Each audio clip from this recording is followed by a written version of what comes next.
반갑습니다. 우리 교도님들 여행 좋아하시나요? 저도 여행을 무척 좋아합니다. 계획을 잡고 떠나는 여행도 좋지만 생수 한 병과 간단한 먹거리 몇 개 가방에 넣고 떠나는 길도 굉장히 낭만적이죠. 자, 오늘은 저와 함께 시간 여행을 한번 가볼까요?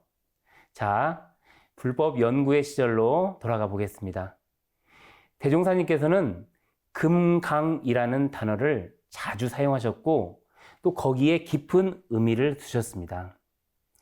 1916년 4월 28일 대종사님은 대각을 이루신 후 마음에 홀로 기쁘고 자신이 충만하셨으며 간연히 말하자면 자력으로 구하는 중 사은의 도움이라고 하셨습니다.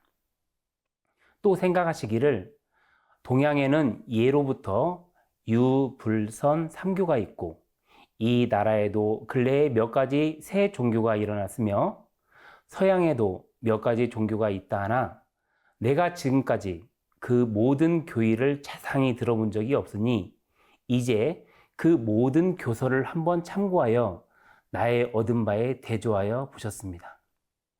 대종사님은 모든 경전을 열람하신 후에 이렇게 말씀하십니다. 나의 안반은 옛 성인들이 또한 먼저 알았도다. 그 중에도 금강경을 보신 감상은 이렇습니다.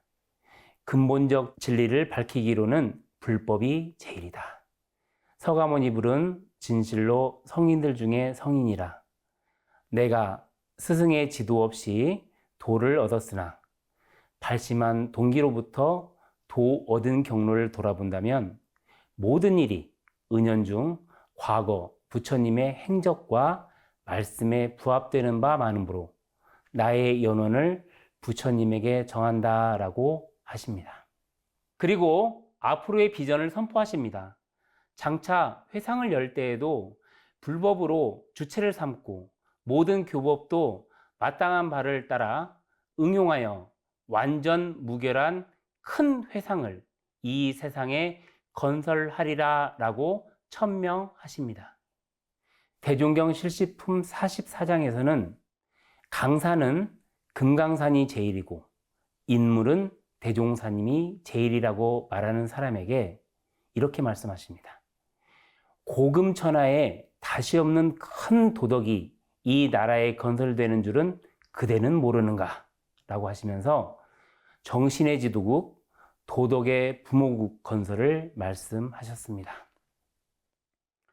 그리고 전망품 5장과 6장에서는 금강산은 천하의 명산이고 금강산의 참 주인이 되는 길에 대해서 말씀해 주셨습니다.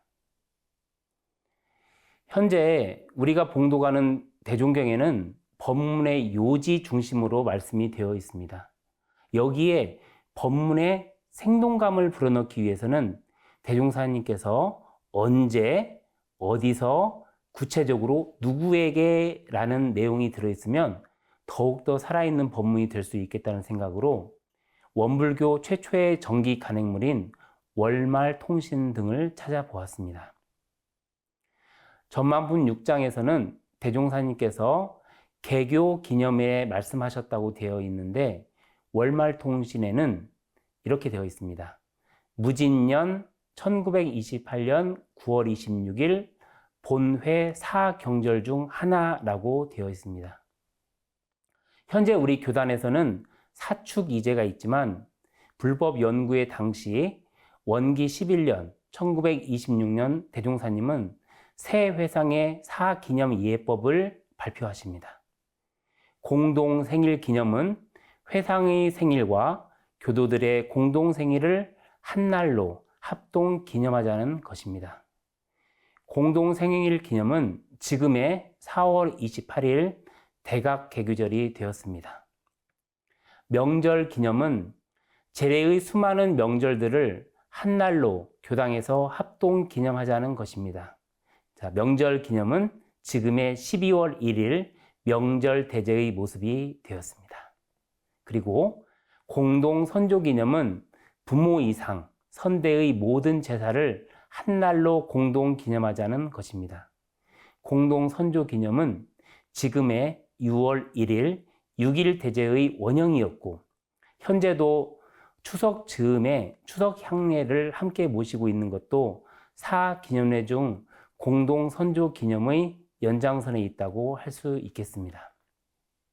그리고 환세 기념은 새해를 교당에서 공동 기념하자는 것입니다. 환세 기념은 지금의 신정절의 모습이라고 볼 수가 있겠습니다. 이 모든 법을 실행함으로써 절약된 금액으로 공익사업을 하는 동시에 각자의 생활에도 도움을 얻자는 것으로 이해 있는 이들부터 먼저 실행해라 라고 대종사님께서는 말씀하셨습니다. 대종사님께서는 강제적으로 또 의무적으로 시작해라가 아니고 이해 있는 사람들부터 먼저 해보라고 말씀하셨습니다. 저는 이 부분이 너무 멋진 걸로 또 멋지게 생각이 들어집니다. 주산 송도성 종사님께서 기록한 월말통신 제8호를 보면 1928년 무진년 9월 26일 그날 많은 대중이 공동 선조 기념식에 참여하기 위해서 익산 성지 대각전에 모였습니다. 자, 오전 10시에 식을 시작으로 진행되다가 대종사님 설법 순서가 되었습니다. 대종사님께서는 이렇게 말씀하십니다. 보통 세상 사람들은 경절에 의복을 빛나게 꾸미고 많은 음식을 장만하며 풍악을 올려서 그 기분을 낸다고 하지만 우리 회상에서는 아무것도 없다. 하지만 그보다 더 값진 보물이 있다고 하셨습니다. 사람들은 그 보물이 무엇일까 궁금해하며 귀를 쫑긋 세웠겠죠? 자, 그런데 그 보물을 누구에게 지정해서 주는 것이 아니라 공중에 내어 걸었다라는 표현을 하셨습니다. 공중에 내어 걸었다라고 하는 표현은 이해하기 쉽게 생각하면 이 태양이라고 생각하면 좋을 것 같아요. 그래서 이 태양의 밝은 빛을 이용해서 사람들이 삼라만상을 분별해서 알기도 하고 또 태양을 이용해서 태양광 발전을 한다고 하면 이 태양을 가지고 있는 빛의 양이 줄어들지 않듯이 이 공중에 내어건 그 보물은 한 사람이 가져간다고 해도 없어지는 것이 아니라 그 보물의 진상을 아는 사람은 누구든지 가져가서 활용할 수 있다는 말씀과 같다고 할 수 있겠습니다. 자, 거기서 또 하나는 뭐냐면 그 보물을 등에 짊어지고 잃어버리지 말라라고 또 당부하셨습니다. 우리가 손에 들고 다니는 스마트폰은 자칫 어디다 두었는지 못 찾는 경우가 종종 있는데 이 보물을 등에 짊어지면 어디에 뒀는지 못 찾는 경우는 없을 것입니다. 자, 마지막으로 영원한 보물의 소유자가 되라 라고 하셨습니다. 어느 때부터인지 꿈은 뭘까요? 행복은 뭘까요? 이렇게 물어보면 복권 1등 당첨이요 라고 말하는 사람들 많죠. 근데 그 당첨금은 사용하면 할수록 그 액수는 줄어들고 결국은 하나도 남지 않습니다. 하지만 영원한 보물의 가치는 시간이 흘러도 아무리 사용을 해도 줄어들지 않는다는 것이 분명한 차이입니다. 자, 그렇다면 대종사님께서 말씀하신 그 보물은 무엇일까요? 대종사님께서는 우리 조선에 금강산이 있기 때문입니다 라고 말씀하십니다. 대종경에 나오는 금강산 법문은 대종사님께서 금강산을 다녀오신 후에 하셨을까요? 아니면 다녀오시기 전에 하셨을까요? 네, 그렇습니다. 둘 다 맞습니다. 다녀오시기 전에 하신 말씀도 있고 다녀오신 후에 하신 법문도 있습니다. 일단 대종경 전망품 6장의 법문, 대종사님께서 금강산에 다녀오시기 전 1년 8개월 전인 1928년 음력으로는 9월 26일 익산총보 대각전에서 사 기념례 중 하나인 공동 선조 기념식에서 참여 대중에게 장장 2시간 동안이나 금강산과 그 주인이라는 제목으로 설법하신 내용 중에 일부입니다. 법설의 내용을 다 말씀드릴 수는 없고 간단하게 요약해서 말씀드리면 대종사님께서는 희망을 주셨습니다. 희망. 자, 그 당시 우리 조선은 자랑할 것이 하나도 없었습니다. 우리 말도 우리 문화도 없이 모두가 부패하고 나고 모멸이었지만 날이 갈수록 세계의 면목이 열릴수록 그 명성과 가치가 드러나고 빛나는 것이 바로 그 보물인 금강산이라고 하셨습니다. 대종사님께서도 조선이 반드시 금강산으로 인하여 크게 드러나는 때에 세계 사람들이 그 주인을 찾게 된다고 절망 속에 있는 저희들에게 또 우리들에게 희망을 주셨습니다. 대종사님은 우리들에게 금강산의 주인이 되라고 하셨습니다. 아니, 아예 금강산이 되라고 하셨습니다. 금강산이 되려면 세 가지를 갖추면 되는데 첫째는 순실입니다. 순실은 꾸밈없는 순연한 본래 면목입니다. 겉으로 잘 보이려는 마음이나 행동이 아닌 모든 사람에게 진실로 대하는 자세와 마음가짐을 이야기합니다. 자, 둘째는 정중입니다. 정중은 미움과 사랑에 끌리지 않는 것입니다. 다른 사람이 올라준다 해서 섭섭하고 분하게 생각하지 말고 나를 사랑해준다 하여 거기에 현혹되어 각자의 본무사에 잃지 않는 것이 바로 정중입니다. 그리고 세 번째는 견고입니다. 견고는 단단하고 튼튼하다는 뜻입니다. 당연한 곳, 정당한 일에 신성과 의지를 변하지 말라는 말씀입니다. 이렇게 순실, 정중, 견고의 인품을 조성해서 금강산의 참 주인, 나아가서는 금강산 그 자체가 되어야 하겠습니다. 그래서 대종사님께서 염원하신 이 나라가 세계의 정신적 지도국, 도덕의 부목이 될 수 있도록 하는 것이 대종사님께 효를 다하는 참 제자가 되는 길이 되겠습니다. 그 당시 대종사님의 금강산 법문을 받들고 감명을 받은 팔타원 황정신행 종사는 서울 인사동에서 금강산 10폭짜리 병풍을 구입해서 대종사님께 올려드립니다. 당장 금강산에 모시고 갈 수 없는 아쉬움을 그 병풍으로 대신하지 않으셨나 생각됩니다. 그 병풍은 대종사님의 집무실인 종법실에서 사용을 하셨습니다. 경성에 있는 여성제자 3사람은 대종사님을 모시고 금강산 탐방을 가기로 결심을 하고 1년 8개월 뒤인 1930년 음력 5월 1일부터 8박 9일 일정으로 대종사님을 모시고 금강산 탐승을 시작합니다. 자, 경성에 있는 여성제자 3사람은 바로 구타원 이공주 선진, 육타원 이동진화 선진, 그리고 친원요 선진입니다. 우리가 구타원님과 육타원님은 우리 후진들이 잘 알고 있는 분입니다. 그런데 신원요 선진에 대해서는 잘 모릅니다. 그래서 또 찾아보았습니다. 그랬더니 신원요 선진의 고향이 바로 황해도입니다.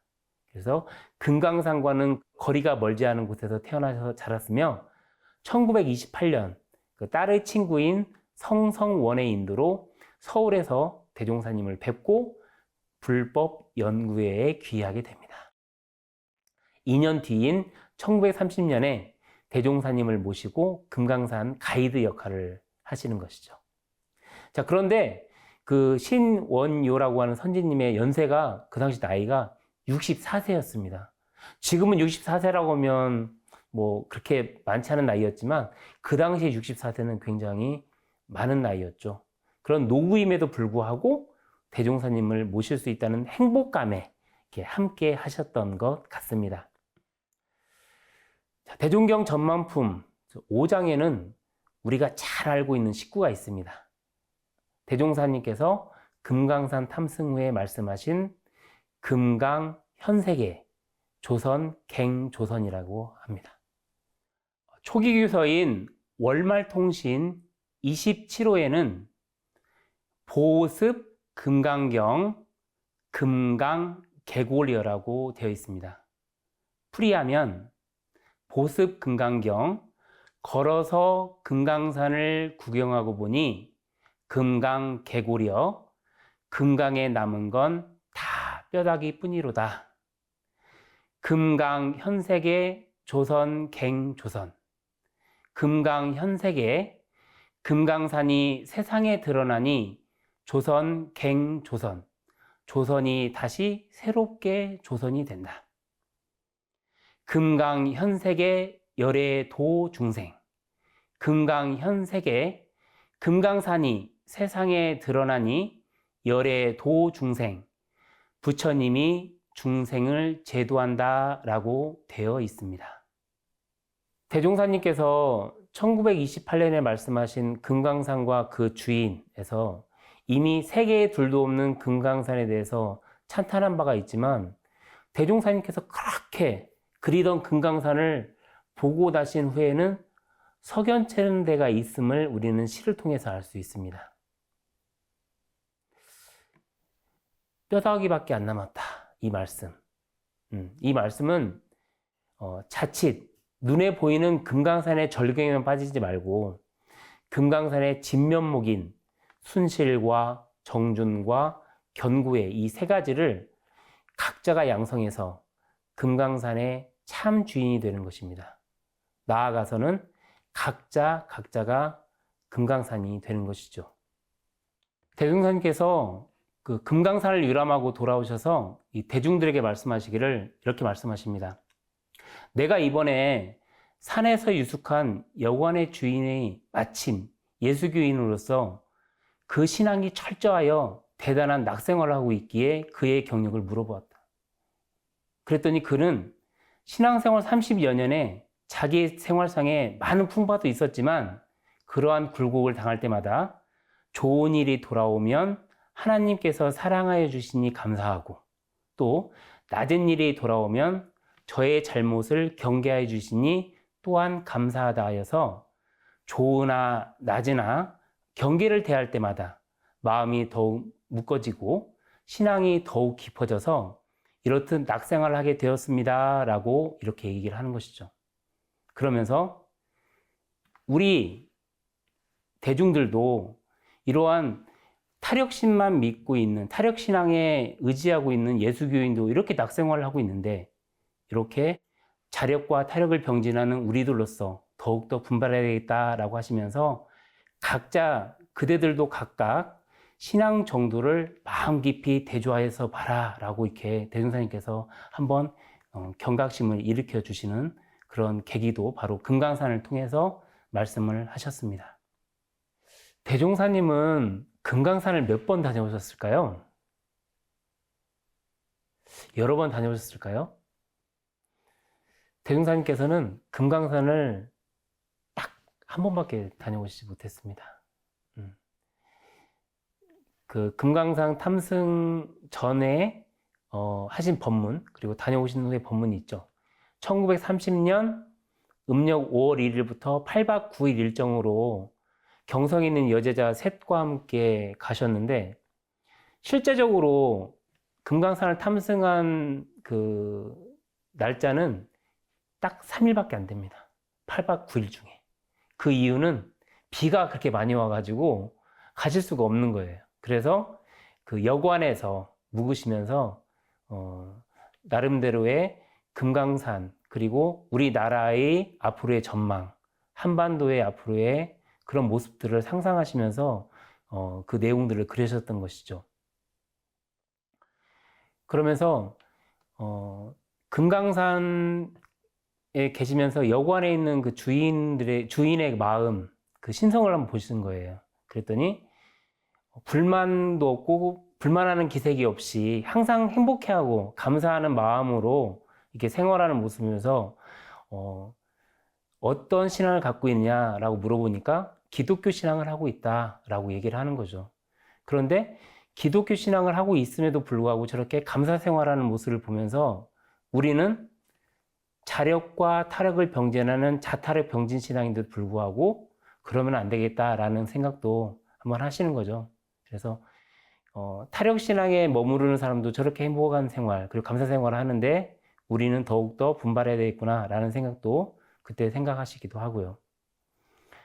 그리고 이제 셋째 날에는 남쪽 하늘을 바라보시면서 이런 생각을 하십니다.